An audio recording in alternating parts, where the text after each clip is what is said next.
everyone. Welcome to the It Shouldn't Happen to Us podcast, where your wannabe sales gurus come at you from the heart of Miami with tales of woe from the field. This is Carlos and Sophia, and we're building sales and sales teams just like you guys are, and we get the struggle. As gurus, it shouldn't happen to us, but it seems to. So hello, and welcome to the latest episode of It Shouldn't Happen to Us. Coming right out of you from Miami, from Carlos and Sophia. Hey, listen, shouldn't happen to us. It shouldn't happen to us, but boy, oh boy, does it. Every once in a while. I was thinking about. Have you ever heard the poem by Rudyard Kipling, If?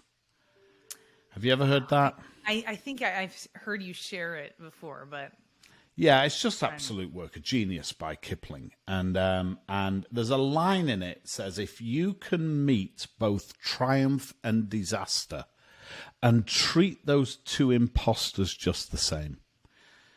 That I speak to a lot of our clients about, right?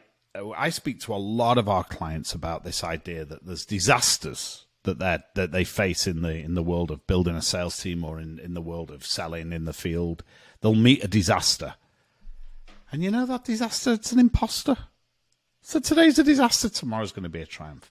But then sometimes you've done this. You've walked into a room, right? We've got a training event or a coaching event going on, and hey, what's going on, guys? We might say. And they're all excited, or one of them's excited to share this like magical thing that's just happened to them. Like they've been out, I don't know, they closed a deal or something. And they're so excited, like this triumph is a good descriptor for what the rest of their life's going to be. It creates this roller coaster, emotional roller coaster that they're on. Oh, disaster, I dropped the ball, I didn't close it. Oh, triumph, I've closed it, and then I've not closed another one, and they're on this roller coaster. And they're both imposters. The question you ask yourself every day is, hey, listen, did I do what I needed to do today? Did I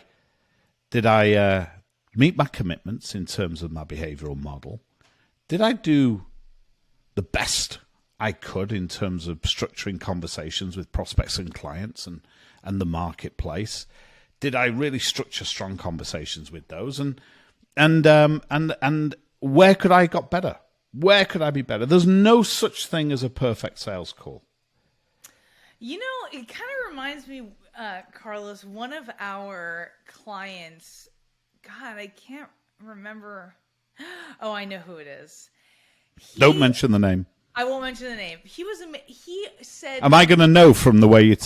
No. Tell me. Describe this client in words that the general public wouldn't know what you're talking about.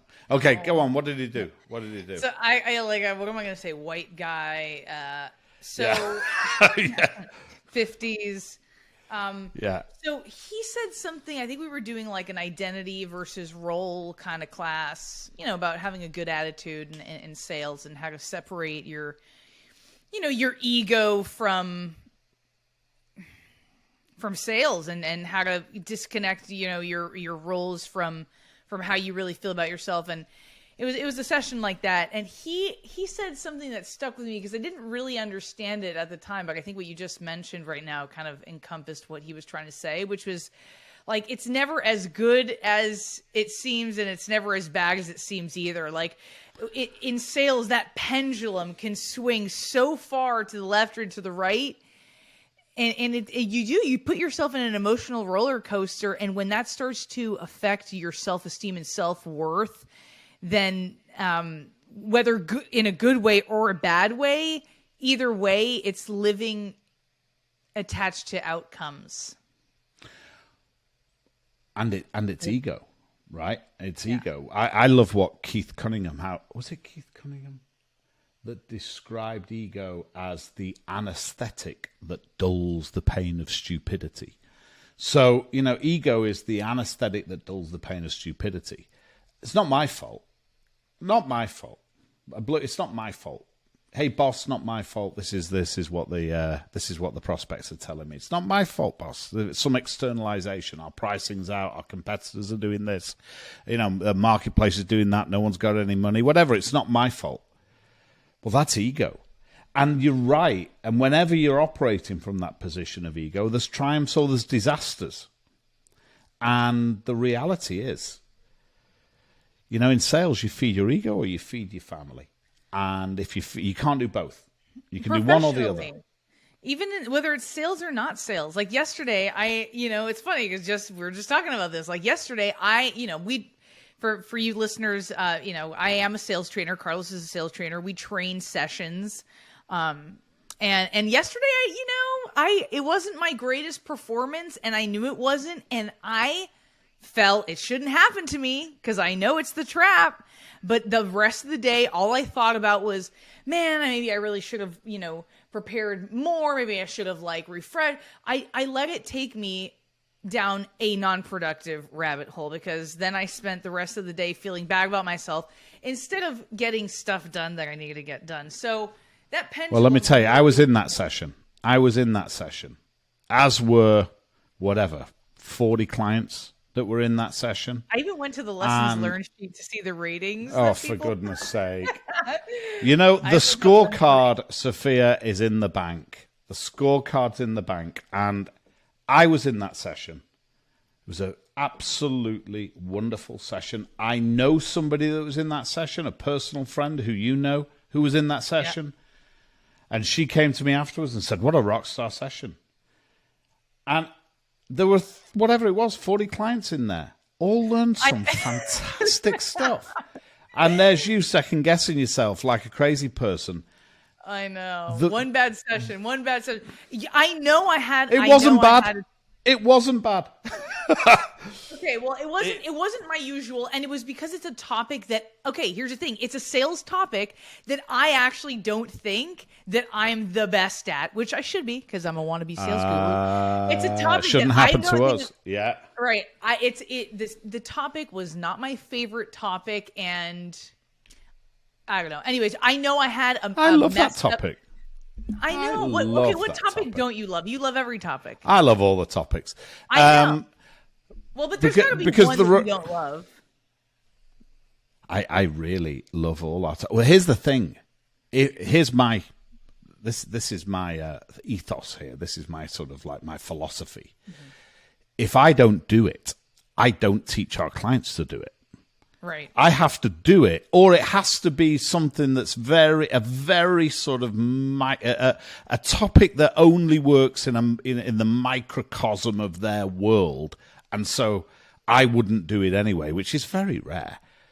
If I don't do it, I don't teach it. Now, there's doing it and there's doing everything perfectly. I don't do anything perfectly, but I absolutely use our system in selling, and I use all of our system. Otherwise, let me tell you what salespeople, I've been doing this so... By the way, first of all, I've been doing this so long that I've seen dozens and dozens of people teach and train and coach the topic that you are talking about yesterday. And that was one of the best deliveries of that philosophy of how to uncover the decision-making process of a prospect. That was as good as you're going to get in the world, the way you did it yesterday. But if I know salespeople, if they get a sense that I'm teaching them something that I don't do, they are going to sharpen their knives and forks and feast upon me. So you cannot train sales. This whole idea of getting a sales trainer, you know how many companies we go to where there is a sales trainer, an in-house sales trainer who doesn't sell. They just train.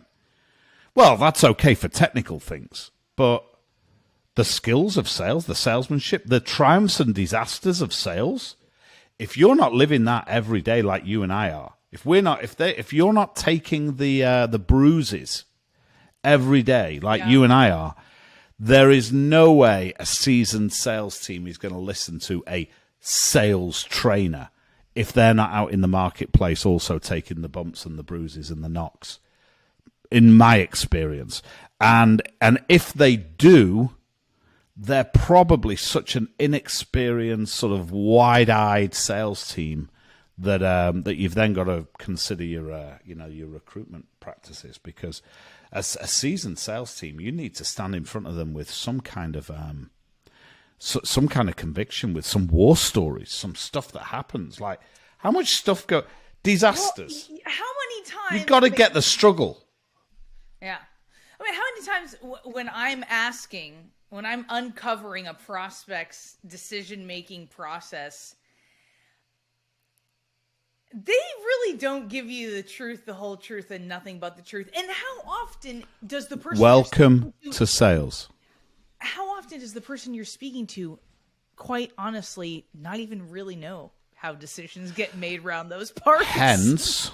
Hence the absolute need the importance of actually being skillful in this area.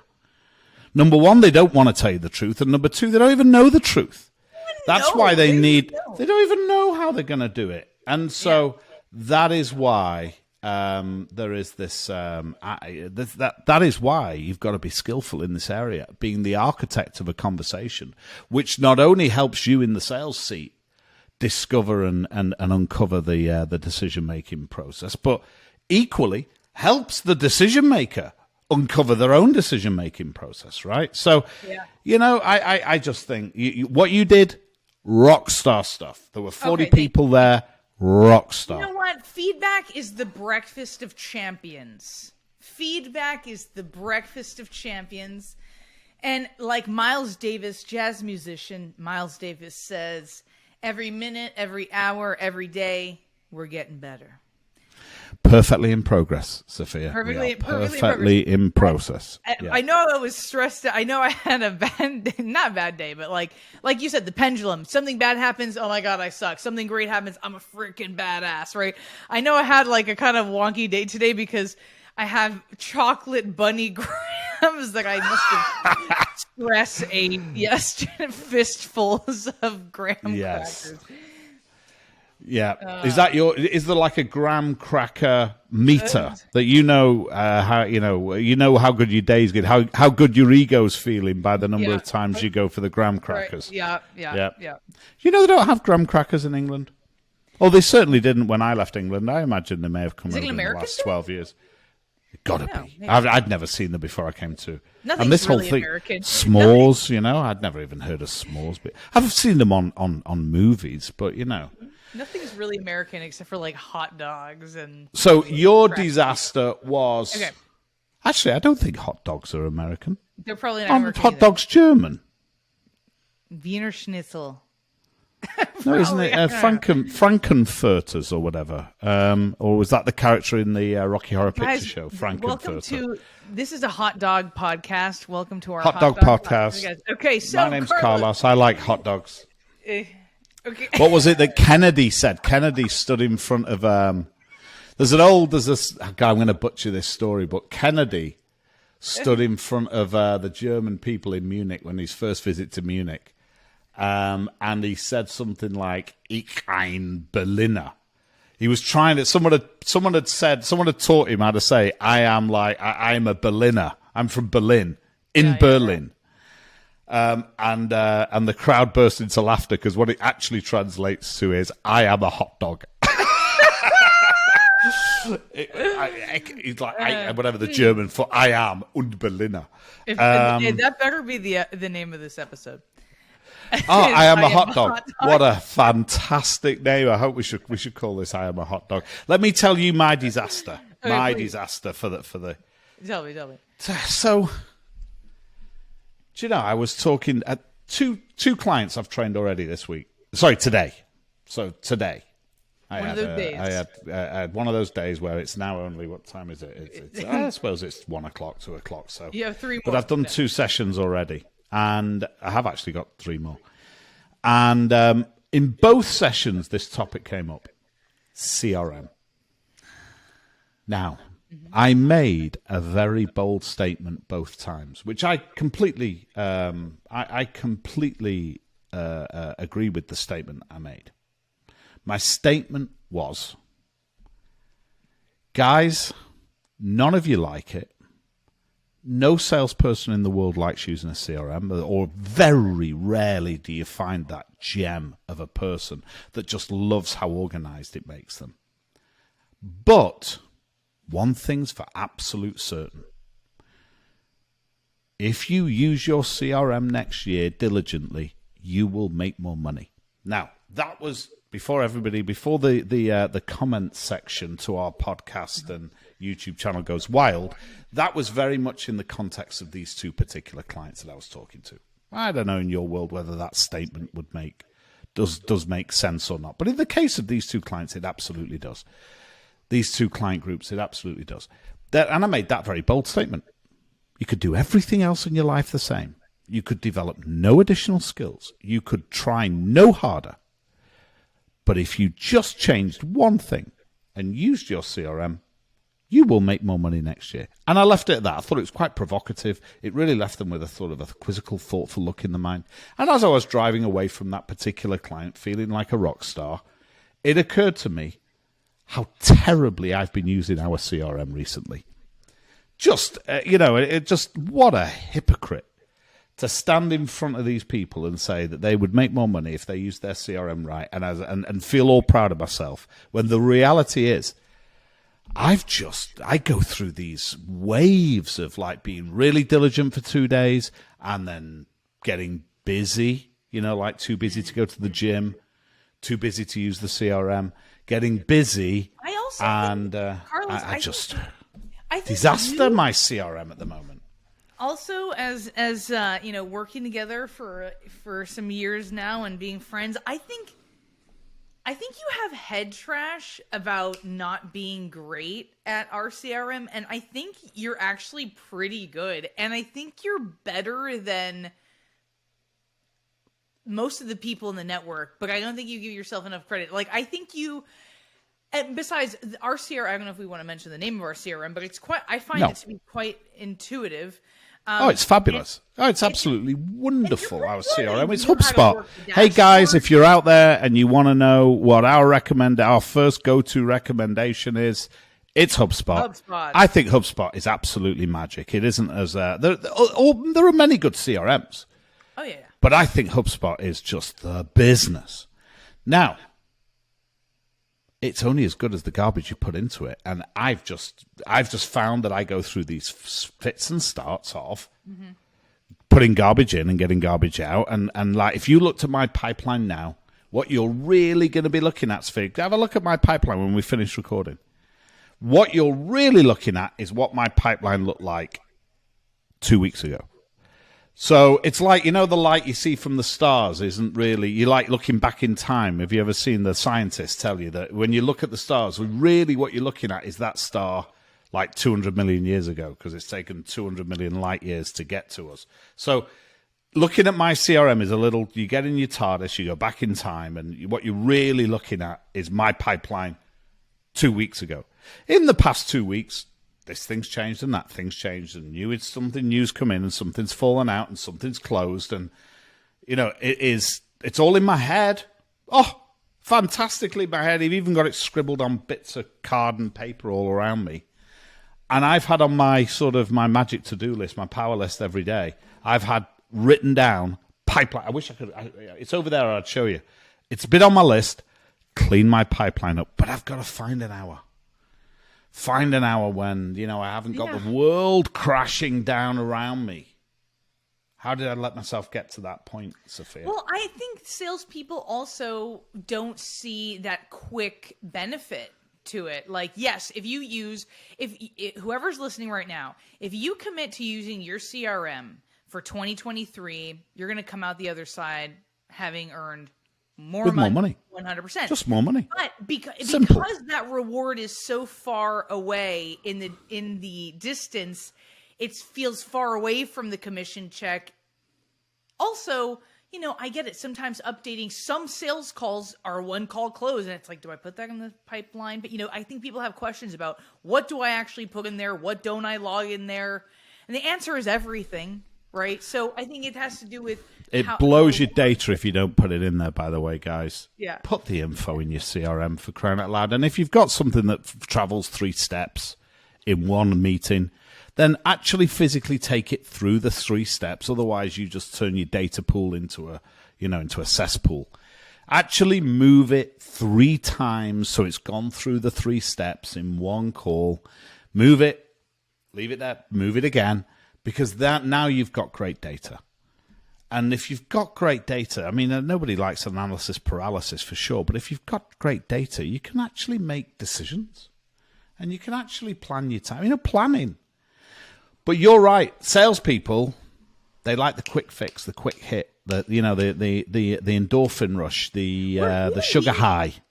Human beings were like that, right? That's why, traffic tickets, running a stop sign, that's why getting a ticket isn't a great punishment, or speeding.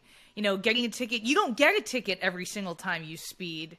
So the mind kind of, you kind of just think, well, I can get away with it. If I'm not, it's same thing with risk and reward. If I'm not getting rewarded as soon as I put something into the CRM, it's an easier task for me to put on. You don't get that dopamine hit that Simon Sinek talks about. That am I moving? But it depends on what your goal is. It depends on now, let's imagine crazy world. You actually set a goal of putting everything in your CRM. Now you are getting the one step towards the apple tree dopamine hit, right? That's Simon Sinek, one step towards the apple tree, you get a little drop of dopamine. Where's that from? If that should... Is it a talk he did, or is it a book? It's in one of his books. Is it in The Infinite Game? Infinite Game? It could be in The Infinite Game. I don't know. In one of his. But he has this model of we're wired to take one step towards the apple tree. Because if you take one step towards the apple tree, the body rewards you with that move to the goal, that move towards the goal. Now, let's not just do disaster. I've had a couple of triumphs in the last 5 minutes. Have you had any triumphs this week?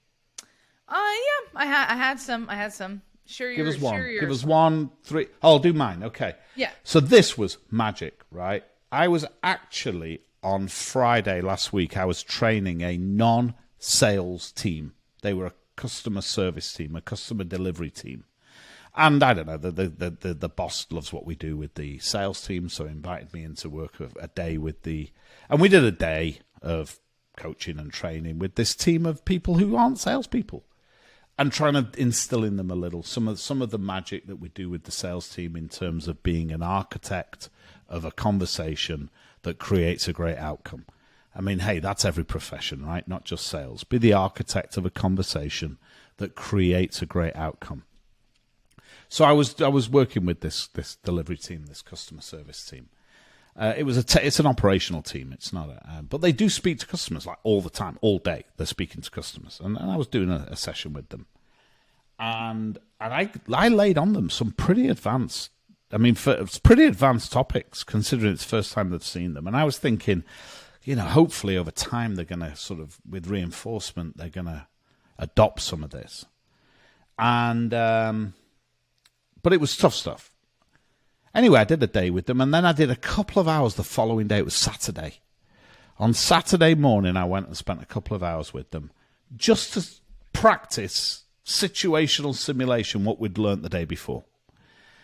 And first one I did, I was like, okay, guys, here, this is what we were talking about yesterday. Here's all the magic techniques, magic mindsets, magic behavioral models. Here's all the magic. Reminder. And I said, who wants to have a go? And one guy, everyone sort of looked away, like I hadn't said anything, like pretending that they hadn't heard me. And one guy went, well, I'll have a go. And in fact, I don't mind sharing who it is because this is a nice story. It was a guy, I couldn't actually remember their names. There was four of them were in one team, and there was about 20 people there, but 4 of them in particular was in one team. And I actually called, because I couldn't remember the names, I just called them Athos, Porthos, Aramis, and D'Artagnan, the 4 musketeers. So Aramis, and I apologize, but I still can't remember what your real name is, but Aramis, you know who I mean.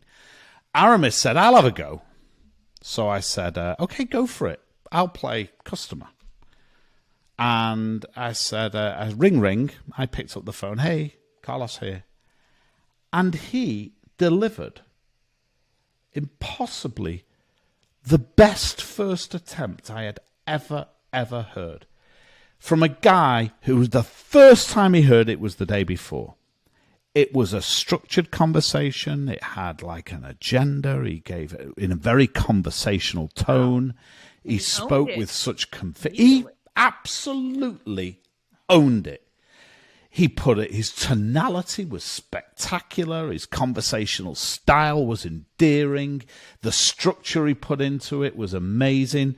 He asked a couple of questions rather than finish with a hard statement.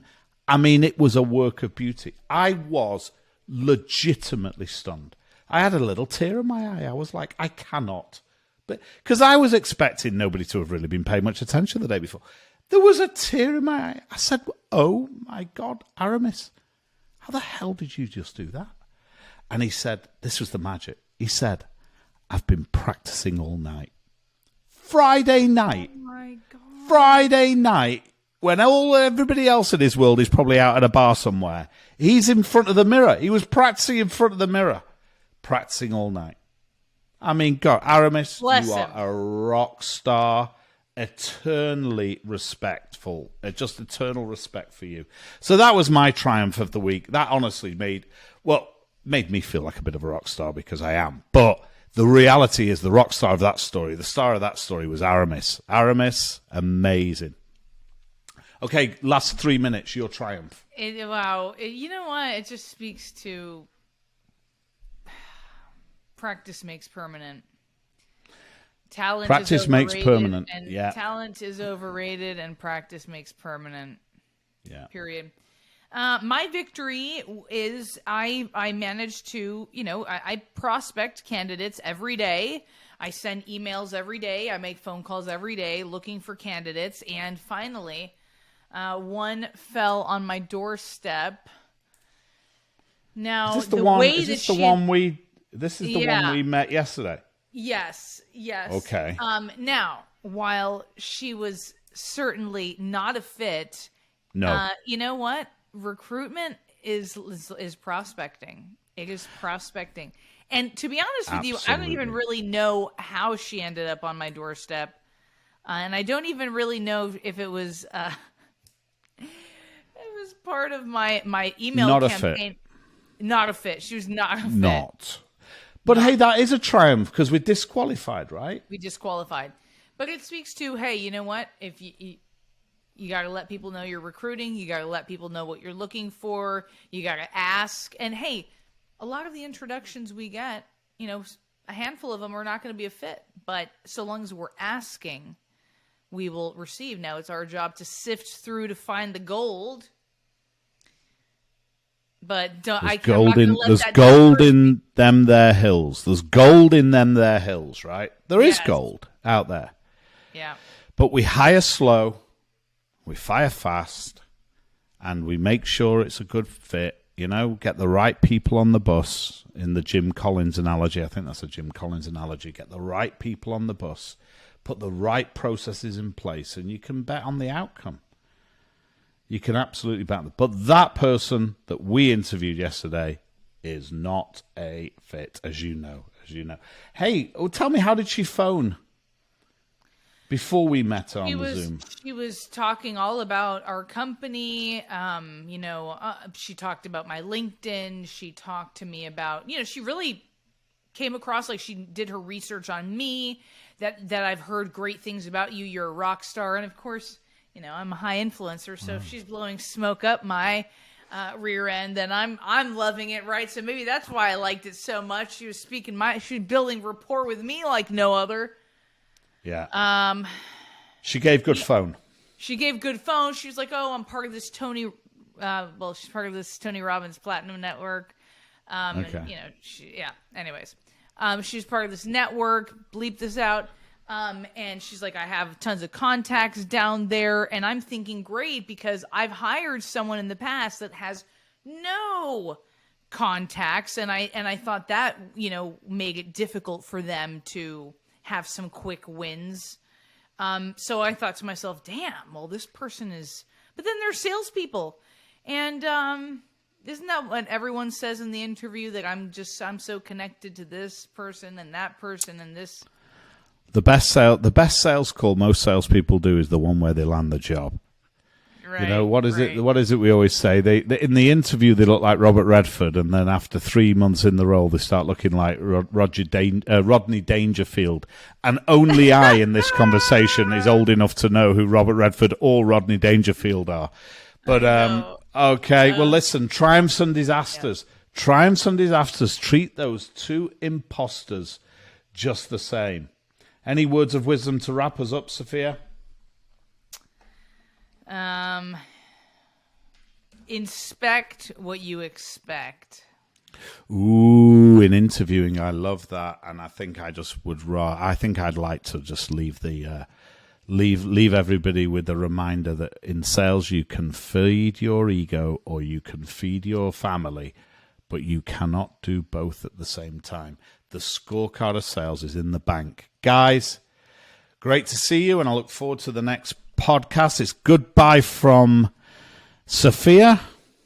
And goodbye from Carlos. Thanks for listening.